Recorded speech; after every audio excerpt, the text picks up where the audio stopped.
വാരണസിയിലെ Indian institute of vegetable research വികസിപ്പിച്ചെടുത്താണ് കാശി ലാലിമ അഥവാ ചുവന്ന വെണ്ടയ്ക്ക.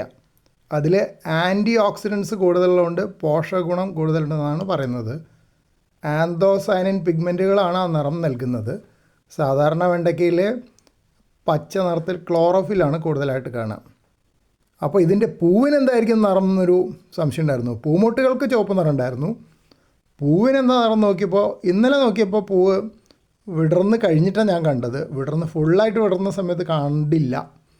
അപ്പോൾ വിടർന്ന് കഴിഞ്ഞ് പൂ കൂമ്പി കഴിഞ്ഞപ്പോൾ അതിന് സാധാരണ വെണ്ടയുടെ പൂവിൻ്റെ ഏകദേശം നിറം തന്നെയാണ് ഉണ്ടായിരുന്നത്.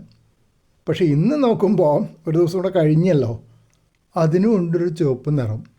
അപ്പോൾ എനിക്ക് അത്ഭുതമായി.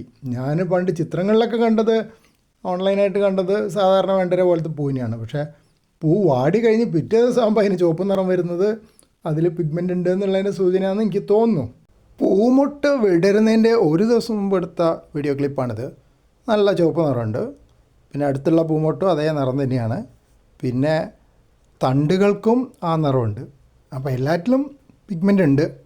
ഇലകളുടെ പ്രധാന ഭാഗങ്ങളൊക്കെ പച്ചയാണ്. ക്ലോറോഫിലുണ്ട്. അല്ലെങ്കിൽ പിന്നെ ഇത് ക്ലോറോഫിൽ ഇല്ലെങ്കിൽ എങ്ങനെയാണ് ഭക്ഷണം ഉണ്ടാക്കുക ചെടി അല്ലേ?